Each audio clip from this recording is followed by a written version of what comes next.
If you're a diehard Browns fan and love breaking down the game like we do, hit that subscribe button and turn on the bell so you never miss a blitz. The Cleveland Browns are heading into Week 5 with a cloud of uncertainty, and unfortunately, that cloud just got a lot darker. Wide receivers Cedric Tillman and DeAndre Carter have both been ruled out for the upcoming matchup against the Minnesota Vikings in London, and if you ask head coach Kevin Stefanski, the situation might drag on even longer. It's not just about missing one game on foreign soil. It's about the possibility of a multiple-week absence for two players who serve very different but equally important roles within this Browns roster. For a team already struggling to find offensive rhythm, losing depth in the wide receiver room is more than just an inconvenience. It's a potential turning point in how the offense functions moving forward. Tillman's situation is particularly painful for Cleveland because he wasn't just a body on the field. He was starting every single game through the first 4 weeks. When you're talking about consistency in a passing attack, having a starter like Tillman suddenly sidelined disrupts not just the depth chart, but also the chemistry between quarterback and receivers. Tillman has been battling a hamstring injury, and anyone who follows football knows how tricky hamstrings can be. They linger, they flare up again, and they often take longer to heal than players or coaches want to admit. Stefanski's wording on Monday made it clear. The Browns are preparing to be without him for more than just the London game. And when you look at the numbers, you understand why this hurts. Tillman, only 25, has managed 11 receptions this season, good for 106 yards and 2 touchdowns. Not exactly league-leading numbers, but solid, dependable production from someone who has shown the ability to step up when needed. Going back to his overall time with the Browns, Tillman has collected 61 receptions for 669 yards and 5 touchdowns in just 29 games. That's not superstar-level stuff, but it's steady enough that defenses need to account for him. Now, suddenly, Cleveland has to figure out how to fill that gap. Then there's DeAndre Carter, who isn't making waves as an offensive threat, but has quietly been one of the more reliable return men in the league. Carter's knee injury takes away the Browns' primary kickoff and punt returner, which often goes overlooked until a team starts struggling with field position. Carter, at 32, is a veteran of 8 NFL seasons, having bounced around 7 different teams, but always finding ways to contribute. This year, he hasn't taken a single snap on offense, but his impact on special teams has been obvious. 11 kickoff returns for 274 yards and 6 punt returns. That's the kind of hidden yardage that doesn't always show up in the box score, but plays a massive role in how a game unfolds. You don't replace a guy like Carter easily, and now the Browns are tasked with figuring out who steps into that high-pressure role of fielding kicks in an overseas game against a hungry Vikings team. It's worth remembering that Carter even had a kickoff return for a touchdown back in 2021 with Washington. Those are game-changing plays, and suddenly Cleveland won't have that option in their back pocket. When you step back and look at both injuries together, you start to understand the ripple effect. On one hand, losing Tillman means quarterbacks have one less trusted receiver to lean on, which could slow down the passing game and force adjustments. On the other hand, losing Carter means the special teams unit is suddenly less dynamic, which could tilt the field in Minnesota's favor. Neither situation is ideal on its own, but combined they put Cleveland in a precarious spot at a crucial part of the season. We're just heading into Week 5, but everyone knows the NFL season moves fast. Falling behind in the standings early can make it an uphill battle all year long, especially in a division as tough and competitive as the AFC North. And let's not forget, the Browns' trip to London is already a challenge in itself. Traveling across the Atlantic, adjusting to time zones, playing in a different environment, it's always a test of preparation and focus. The Vikings aren't exactly the kind of team you want to face when you're missing key contributors. Even though Minnesota has had their struggles, they still bring offensive firepower and enough defensive playmakers to make life difficult for any opponent. Stefanski knows this, which is why he was measured but realistic in his comments. By ruling Tillman and Carter out early, he gave the rest of the roster time to mentally prepare for a different setup, but deep down he knows that losing these two players stretches the depth chart thin. For fans of the Browns, this feels like a frustrating déjà vu. Injuries have been a storyline for Cleveland far too often, and every time it seems like the team is building momentum, something comes along to disrupt the rhythm. Tillman was starting to carve out a bigger role, and Carter was quietly stabilizing special teams. Now both are sidelined, and fans are left wondering who steps up next. Does a young receiver seize the opportunity to make a name for himself? Will the coaching staff have to shuffle around personnel to cover the void on special teams? These are questions that don't have easy answers, but they're the reality Stefanski and his staff face heading into this overseas showdown. It's worth highlighting just how important depth is in the NFL.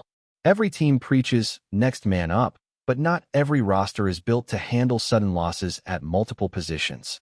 Cleveland will have to test the depth of its receiver group, relying on veterans and unproven names to keep the offense functioning. The challenge is that losing Tillman removes not just a set of hands, but also the continuity he had with the offense through 4 weeks. Continuity is underrated. A quarterback develops timing, trust, and instincts with receivers, and when that's disrupted, it often leads to mistakes or missed opportunities. And with Carter out, field position becomes a bigger gamble.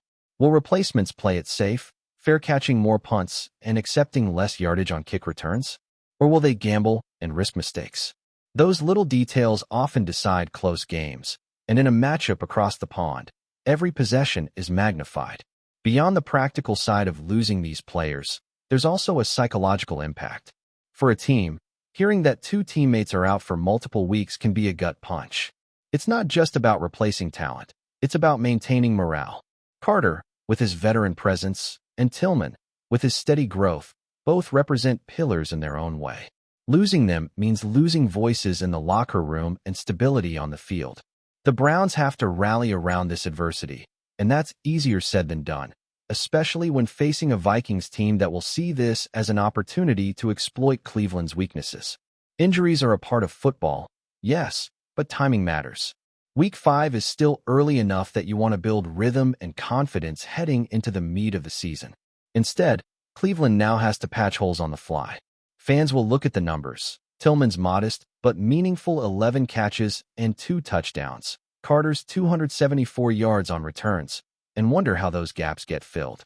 The truth is, sometimes it's not just about replacing numbers. It's about replacing trust, stability, and momentum.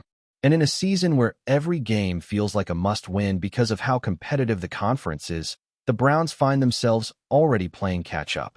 The question now becomes whether Cleveland can weather the storm.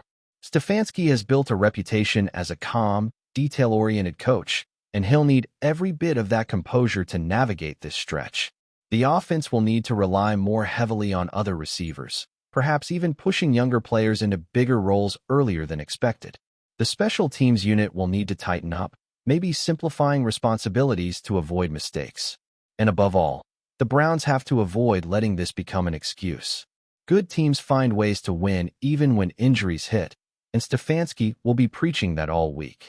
Still, the reality is unavoidable. Losing Cedric Tillman and DeAndre Carter at this stage is a major blow, and Cleveland fans will be holding their breath to see how long multiple weeks really means. Enjoying the content so far? Smash that like button and drop your take in the comments. We want to hear what you think about the Browns this season. The Cleveland Browns find themselves in the middle of yet another storm, and this one feels like it could change the course of the franchise in ways no one expected.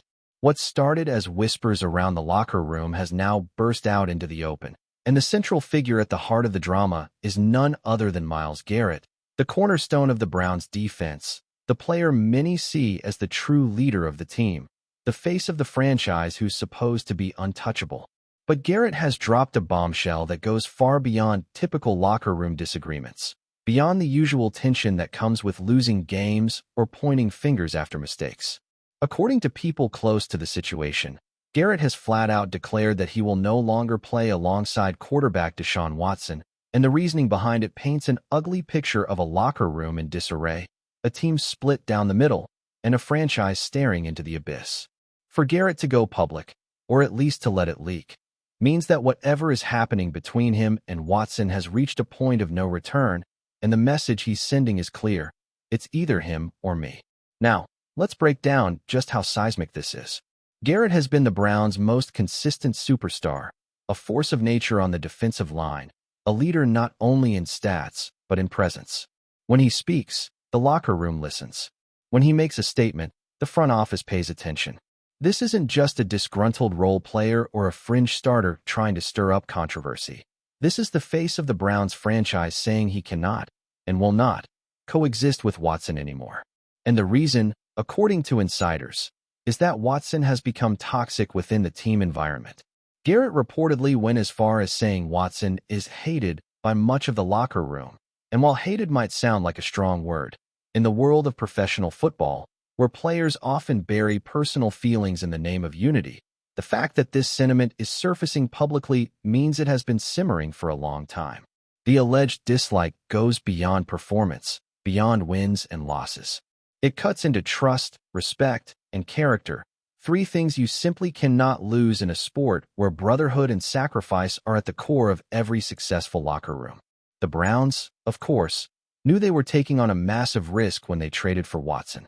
They gave up a haul of draft picks and signed him to one of the most controversial and fully guaranteed contracts in NFL history, and that decision alone caused waves throughout the league. Fans were divided. Media analysts shredded the franchise for betting the future on a player with off-the-field baggage that was going to follow him wherever he went. Inside the locker room, though, there was always the sense that players would eventually accept him if he delivered on the field. Winning, after all, has a way of papering over cracks, of healing divides. But the issue, according to reports, is that Watson has not only struggled to live up to his price tag, but also rubbed teammates the wrong way in how he carries himself. Garrett's frustrations, people believe, are not just about Watson's inability to stay on the field or his inconsistency when healthy, but about a pattern of behavior that has alienated many in the locker room. And when the defense, the side of the ball Garrett leads, has to put in elite-level performances week after week just to keep the team competitive, while the offense sputters under Watson's command, resentment begins to build. That resentment, it seems, has finally exploded. Imagine being in that locker room. On one side, you have players who see Watson as a distraction, someone who has not earned the respect of the group, someone who carries the weight of controversy while failing to justify it with game-changing performances. On the other side, you have the franchise and the front office, tied financially and politically to Watson in a way that makes it nearly impossible to move on. This is the bind the Browns are in. Garrett, as the voice of the locker room, is signaling that the players are fed up, and his stance is more than just personal. If Garrett feels this strongly, you can bet he's not the only one. Reports say he used the word hated, and that's not a word you throw around lightly. That's not a word you say unless you know it echoes the sentiments of others. Garrett is not known to be reckless with his words. He's not the type to just stir up drama for no reason. This feels deliberate, calculated, a shot fired across the bow of both Watson and the Browns front office. And the question now is, what do? Trading Watson is nearly impossible. His contract is massive, guaranteed, and no team in the league wants to take on that burden without a serious discount from the Browns. Cutting him would be financial suicide. Sticking with him means alienating Garrett, potentially even pushing him to demand a trade, and that, for the Browns, would be catastrophic. Imagine losing the one player who has given his all for this franchise, the one player who has stayed consistent and dominant while the organization has cycled through chaos year after year. For fans, Garrett is the rock, the constant, the player you can trust to leave everything on the field. If he walks because of Watson, the backlash will be brutal.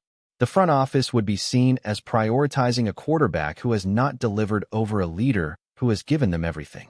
And this isn't just about PR. It's about the core identity of the Browns. Without Garrett, the defense loses its anchor, its soul, and its intimidation factor. From Watson's perspective, this couldn't be worse. Once you lose the locker room, it's almost impossible to get it back. You can throw touchdowns, you can win games, but if the respect is gone, if the trust is shattered, every mistake will be magnified. Every interception will be a reminder of why you don't belong.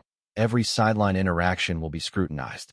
Garrett going public like this, or at least allowing it to leak, sends a message that players are done protecting Watson, done pretending the vibes are good, done trying to make it work.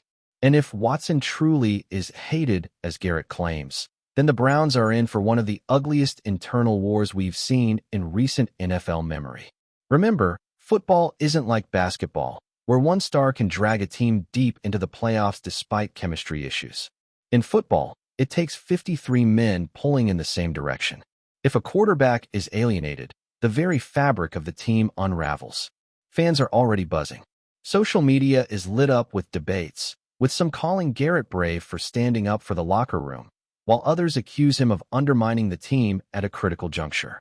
But the truth is, Garrett didn't start this fire. The Browns lit it the day they mortgaged their future for Watson. They gambled that his talent would outweigh everything else, and that gamble is now crumbling before our eyes. If Garrett forces the issue, if he actually holds the line and refuses to play alongside Watson, then the Browns will be facing the kind of choice that can define a franchise for decades. Do you side with the locker room leader who embodies your team's values? Or do you double down on the quarterback you tied your future to with a fully guaranteed contract? Behind closed doors, you can bet the conversations are tense. Coaches, executives, and ownership are likely scrambling to find a path forward, but there may be no easy fix. The rift between Garrett and Watson may already be too wide to bridge. Apologies, team meetings, mediation, none of that works once the word hated is out in the open. That word lingers, it infects, it spreads. And as the Browns prepare for the rest of the season, they do so under a dark cloud. Every snap Watson takes will feel like a test, not just of his ability to perform, but of his ability to prove he belongs in that locker room at all.